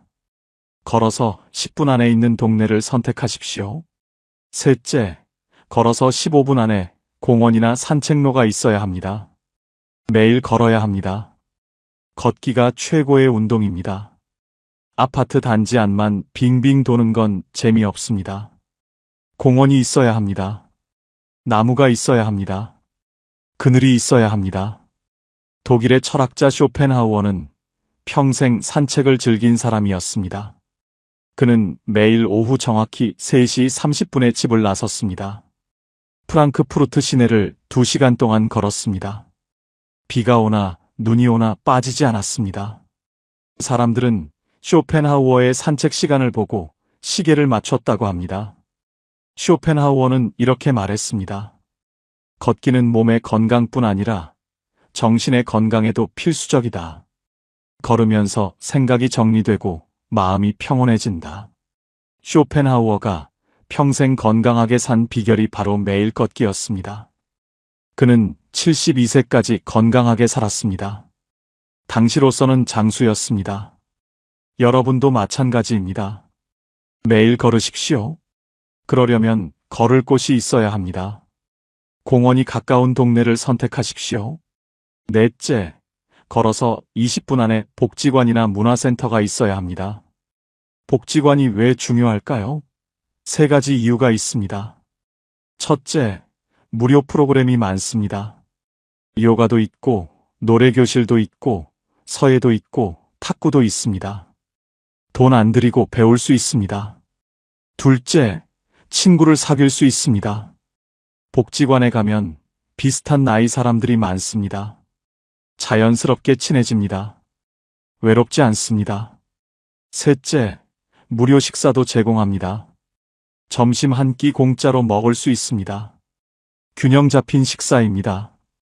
집에서 혼자 먹는 것보다 훨씬 좋습니다. 71세 박경희 씨는 말합니다. 저는 일주일에 4번 복지관에 갑니다. 월요일은 요가 수업 들으러 가고, 화요일은 노래교실 가고, 목요일은 서예 배우러 가고, 금요일은 친구들 만나러 갑니다. 복지관이 제 제2의 집이에요. 거기 가면 아는 사람들이 많아요. 인사하고 이야기 나누고, 밥도 같이 먹고, 혼자가 아니에요. 만약 복지관이 없었으면 저는 집에만 있었을 거예요. 외로웠을 거예요. 복지관 덕분에 삶이 풍요로워졌어요. 그래서 4번째 조건은 복지관이나 문화센터입니다. 걸어서 20분 안에 있는 동네를 선택하십시오. 5째, 대중교통이 편리해야 합니다. 지하철역이나 버스 정류장이 걸어서 10분 안에 있어야 합니다. 왜 그럴까요? 나이가 들면 운전하기 힘들어집니다. 75세가 넘으면 운전면허 적성 검사를 받아야 합니다. 인지능력 검사도 받아야 합니다. 80세가 넘으면 더 까다로워집니다. 언젠가는 운전을 못하게 됩니다. 그때를 대비해야 합니다. 그래서 5번째 조건은 대중교통입니다. 지하철이나 버스가 가까운 동네를 선택하십시오. 6째, 비슷한 연령대가 많이 사는 동네여야 합니다. 왜 그럴까요? 공감대가 있어야 하니까요. 신도시는 젊은 사람들이 많습니다. 30대, 40대 가족들이 많습니다. 아이들 소리가 시끄럽습니다. 주차 전쟁도 심합니다. 노인은 외롭습니다. 반면 오래된 동네는 60대, 70대가 많습니다. 비슷한 나이끼리 공감대가 있습니다. 이야기가 통합니다. 속도가 비슷합니다. 천천히 걷습니다. 편합니다. 여러분과 비슷한 나이 사람들이 많은 곳을 선택하십시오. 7째, 물가가 적당해야 합니다. 너무 비싼 동네는 부담입니다.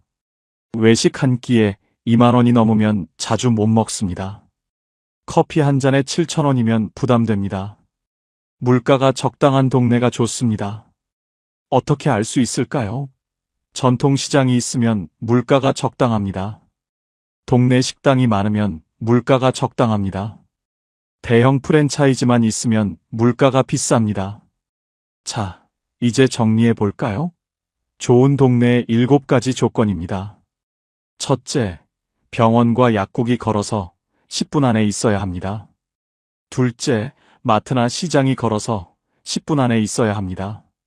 셋째, 공원이나 산책로가 걸어서 15분 안에 있어야 합니다. 넷째, 복지관이나 문화센터가 걸어서 20분 안에 있어야 합니다.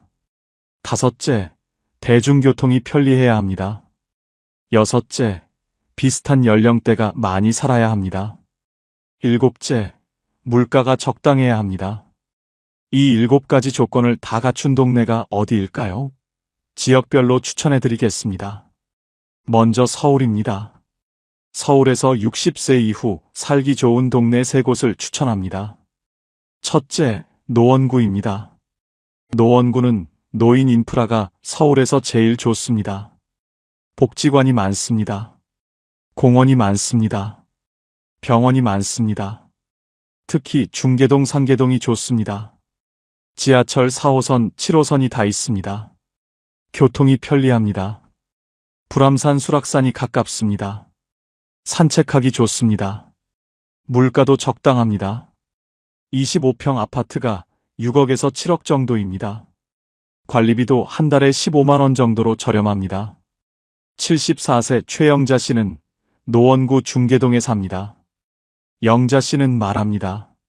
저는 3년 전에 강남에서 여기로 왔습니다. 강남에서는 35평에 살았습니다. 여기는 25평입니다. 하지만 훨씬 살기 좋습니다. 집 앞에 중계역이 있습니다. 걸어서 5분입니다. 마트가 걸어서 3분입니다. 병원이 걸어서 10분입니다. 불암산이 걸어서 20분입니다. 매일 산책합니다. 복지관이 걸어서 15분입니다. 일주일에 3번 갑니다. 친구도 많이 사귀었습니다. 제 인생에서 지금이 제일 행복합니다. 둘째, 동작구입니다. 특히 사당동, 상도동이 좋습니다. 지하철 2호선, 4호선, 7호선이 다 있습니다. 교통이 아주 편리합니다. 서울 어디든 30분 안에 갑니다. 자식들 만나기 좋습니다. 보라매 공원이 있습니다. 산책하기 최고입니다. 보라매 병원이 가깝습니다. 큰 병원이 가까우니 안심입니다. 사당역 주변에 상권이 발달했습니다. 먹을 것도 많고 살 것도 많습니다. 25평 아파트가 11억에서 13억 정도입니다. 셋째, 은평구입니다. 특히 불광동, 응암동이 좋습니다. 지하철 3호선, 6호선이 있습니다. 북한산이 가깝습니다. 공기가 좋습니다. 은평구는 복지로 유명합니다. 구청에서 노인 복지에 신경을 많이 씁니다. 복지관도 많고 프로그램도 다양합니다. 물가도 서울치고는 저렴합니다. 25평 아파트가 10억에서 12억 정도입니다. 이제 경기도입니다. 경기도에서 60세 이후 살기 좋은 동네 3곳을 추천합니다. 첫째, 부천입니다.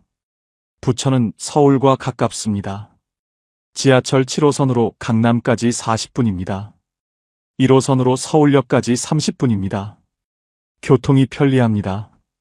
그런데 집값은 서울보다 훨씬 쌉니다. 25평 아파트가 6억에서 7억 정도입니다. 서울의 절반입니다. 복지관이 많습니다. 공원이 많습니다.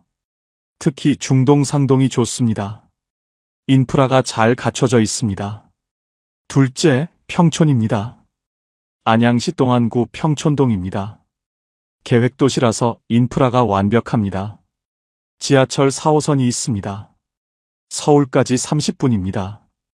평촌 중앙공원이 있습니다. 산책하기 좋습니다. 병원도 많고 마트도 많고 문화시설도 많습니다. 한림대병원이 가깝습니다.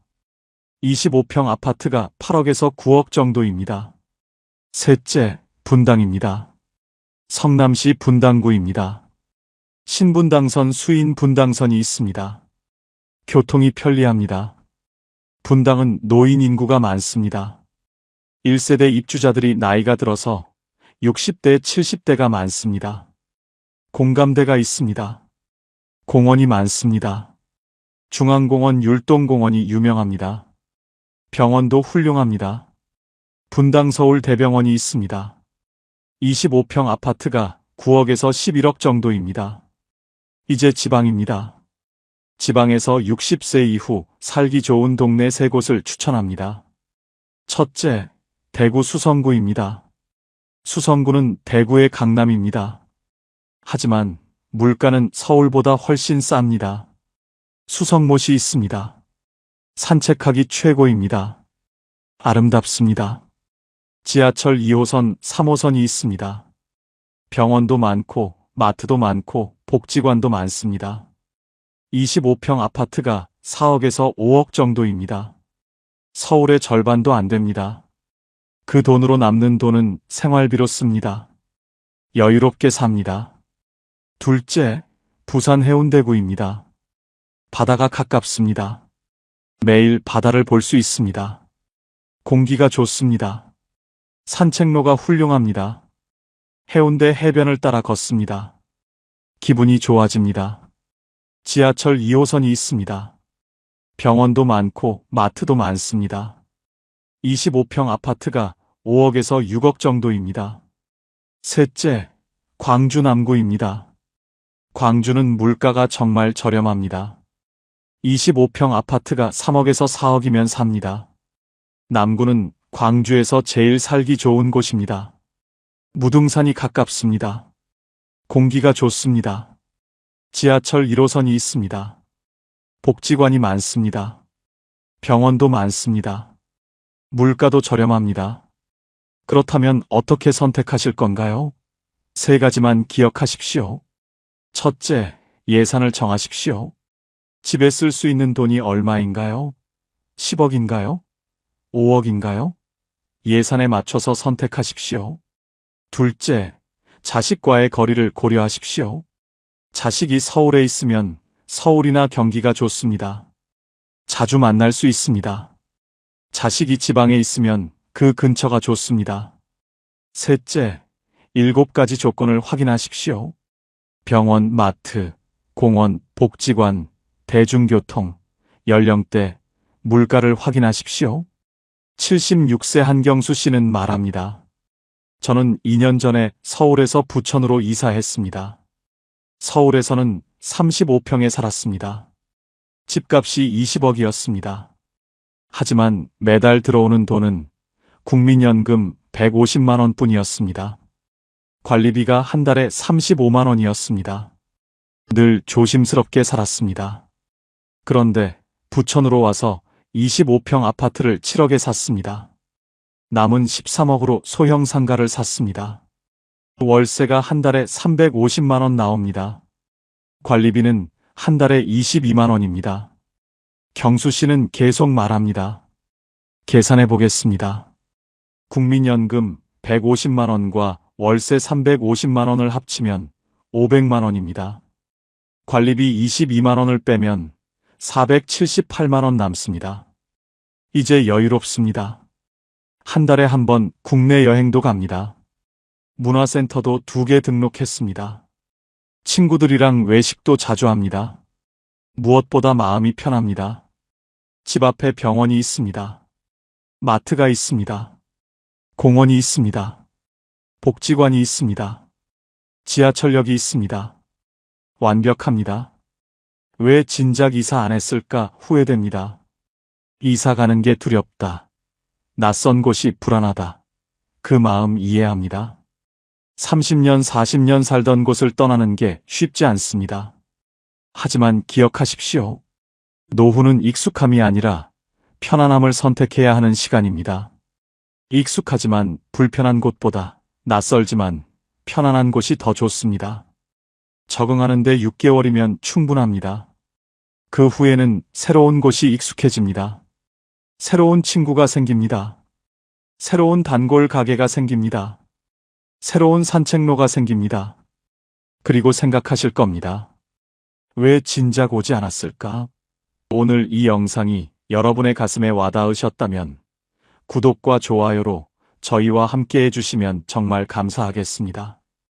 혹시 주변에 어느 동네로 이사 갈까 고민하시는 분이 계신다면 이 영상을 꼭 나눠주십시오. 여러분의 작은 나눔이 누군가에게는 인생을 바꾸는 소중한 계기가 될 수 있습니다. 그리고 댓글로 여러분의 이야기를 들려주시면 정말 기쁠 것 같아요. 3가지가 궁금합니다. 첫째, 여러분은 지금 어느 동네에 사십니까? 둘째, 이사를 고려하고 계십니까? 셋째, 오늘 추천한 동네 중에 마음에 드는 곳이 있으신가요? 여러분 한 분 한 분 모두 편안하고 자유롭고 행복한 노후 보내시길 진심으로 바랍니다. 항상 건강하시고 매일 행복하시길 바랍니다. 지금까지 황금노후였습니다. 감사합니다. 2026년 대한민국 통계청과 보건복지부가 함께 발표한 노인 실태조사 결과를 보면 숫자들이 단순한 데이터가 아니라 누군가의 삶처럼 느껴집니다. 75세 이상 노인의 낙상사고 발생률은 65세 이하에 비해 3배를 훌쩍 넘고 낙상 후 6개월 이내 사망률은 4명 중 1명 꼴이에요. 근감소증 발생률은 75세 이상 노인 10명 중 4명을 넘어섰고 기대수명과 건강수명 사이의 격차는 평균 11년 이상으로 벌어졌습니다. 이 말은 우리 대부분이 생애 마지막 10년 넘는 시간을 어딘가 불편하고 어딘가 아픈 몸으로 살아간다는 뜻이에요. 75세 이상 노인의 연간 입원율은 40%를 웃돌고 한 번 입원하면 평균 재원 기간이 3주를 넘습니다. 그런데 이 숫자들을 단순히 숫자로 듣지 말아주세요. 잠깐 눈을 감고 한 장면을 떠올려 보십시오. 작년까지만 해도 혼자 시장을 보고 손자와 공원을 걸었던 어머니가 있습니다. 아직 아픈 곳은 없다고 하십니다. 아직 괜찮다고 하세요. 그런데 어느 날부터인가 소파에서 일어나는 속도가 달라졌습니다. 예전엔 그냥 일어나셨는데 이제는 팔걸이를 한번 짚어요. 그리고 아무도 그걸 눈치채지 못했습니다. 본인도 의식하지 못했어요. 이것이 75세 이후의 진짜 현실입니다. 요란하지 않습니다. 선언하지 않아요. 그냥 어느 날 조용히 속도가 바뀌어 있습니다. 오늘 이 영상은 여러분을 겁주려는 것이 아닙니다. 오히려 정반대예요. 75세라는 나이를 제대로 이해하고 지금부터 무엇을 어떻게 바꾸면 이후의 삶이 완전히 달라지는지를 함께 이야기하고 싶습니다. 노년을 건강하고 행복하게 살기를 원하신다면 이 영상을 끝까지 보셔야 합니다. 오늘 이 이야기가 끝날 때쯤에는 앞으로 어떻게 살아야 할지에 대한 정확한 해답을 찾으실 겁니다. 이야기에 앞서 구독과 좋아요 눌러주시고 지금 어디서 듣고 계신지 댓글로 알려주세요. 여러분과 함께 하겠습니다. 자, 이야기 시작하겠습니다. 75세는 갑자기 늙는 나이가 아닙니다. 속도가 바뀌는 나이예요. 고속도로를 시원하게 달리던 차가 도심 진입로에 들어서는 순간 제한속도 표지판이 바뀝니다. 그 표지판을 무시하고 그대로 밟으면 사고가 나요. 하지만 표지판을 읽고 속도를 조절하면 오히려 더 오래, 더 안전하게, 더 멀리 갈 수 있습니다. 문제는 그 표지판이 눈에 잘 보이지 않는다는 것입니다. 작은 글씨로 아주 천천히 나타나요. 그래서 많은 분들이 지나쳐버립니다. 77살 평생 건강하게 사신 분이 계십니다. 약 한 첩 드신 적이 없고 젊어서는 등산도 즐기셨어요. 어느 가을 저녁 뉴스를 보다가 화장실이 가고 싶어 자리에서 일어섰습니다. 집안은 조용하고 어둑했습니다. 한 발을 내딛는 순간 오른쪽 무릎이 욱하고 당겼어요. 그 찰나 몸 전체가 오른쪽으로 기울었습니다. 벽이 가까이 있었습니다. 다행히 손바닥이 먼저 닿았어요. 차가운 벽면의 감촉이 손바닥에 느껴지던 그 순간 심장이 한 박자 크게 뛰었습니다. 아무도 없었습니다. 집안에 혼자였어요. 잠시 그 자세로 서 계셨습니다. 숨을 고르셨습니다. 그리고 천천히 화장실로 걸어가셨어요. 자리로 돌아오셔서 다시 뉴스를 보셨습니다. 그 일을 아무에게도 말씀하지 않으셨습니다. 괜찮으니까, 별거 아니니까, 자식들 걱정시키기 싫으니까. 한 달 후, 그분은 계단에서 낙상하셨습니다. 그 낙상이 2달간의 입원으로 이어졌어요. 저는 지금 이 장면을 말씀드리면서 혹시 이 장면이 낯설지 않으신 분이 계실까봐 마음이 조심스럽습니다. 아마 여러분 주변에도 혹은 여러분 자신에게도 비슷한 순간이 있었을 거예요. 그 화장실 앞의 순간이 바로 분기점이었습니다. 신호는 와 있었어요. 다만 우리가 그것을 신호라고 읽지 않았을 뿐입니다. 몸 이야기를 해보겠습니다. 어렵지 않게 말씀드릴게요. 인간의 근육은 40대부터 서서히 줄기 시작합니다. 1년에 약 1%씩 조용히 쌓이듯 줄어갑니다. 그런데 75세를 넘어서면 이 속도가 갑자기 빨라져요. 의학에서는 이 구간을 근감소증 가속 구간이라고 부릅니다. 스마트폰 배터리를 생각해 보십시오. 새 폰일 때는 하루 종일 써도 저녁에야 배터리가 줄어듭니다. 그런데 3년, 4년 쓰다 보면 어느 순간부터 오전만 지나도 배터리가 30%가 돼요. 충전은 해도 금방 닳습니다.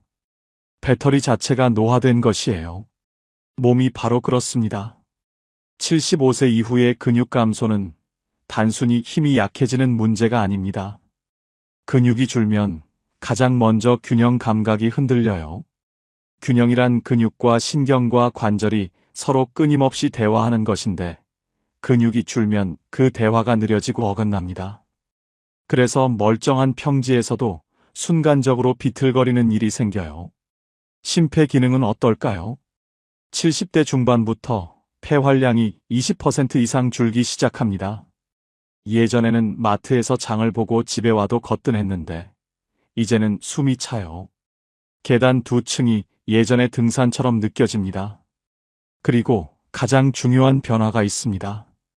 회복 속도가 현저히 느려진다는 것이에요.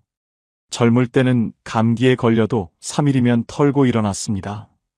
75세 이후에는 가벼운 감기가 기관지염으로, 기관지염이 폐렴으로 번지는데 일주일이면 충분해요. 몸이 다시 제자리를 찾는데 훨씬 많은 시간이 걸립니다. 이것이 가속 노화 구간의 실체예요. 무서운 것은 이 변화가 예고 없이 온다는 것이 아닙니다. 신호는 항상 먼저 옵니다.